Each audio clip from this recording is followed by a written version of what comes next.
కొడంగల్ శాసనసభలో ఓడిపోయిన తర్వాత 2019 పార్లమెంట్ ఎన్నికలు వచ్చినప్పుడు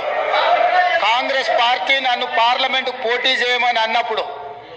ఇదే సబితక్క ఇంటికి వెళ్ళి ఇదే సబితక్క నన్ను పిలిచి నువ్వు మల్కాజ్గిరి పార్లమెంట్ లో పోటీ చేయి, ఎన్నికల్లో నీకు అండగా నిలబడతా అని నాకు మాట ఇచ్చి పార్టీ నన్ను ఎంపీగా డిక్లేర్ చేసిన మరుక్షణం టీఆర్ఎస్ తో మాట్లాడుకొని పోయి టీఆర్ఎస్ లో చేరింది అధ్యక్ష. తమ్ముడిగా నన్ను పిలిచి మల్కాజ్గిరి పార్లమెంట్ లో ఎన్నికల్లో పోటీ చేయమని నన్ను ప్రోత్సహించి పార్టీ నన్ను ఎన్నికల్లో అభ్యర్థిగా నిర్ణయించిన తర్వాత కేసీఆర్ మాటలకు అధికారం కోసం కాంగ్రెస్ ను వదిలి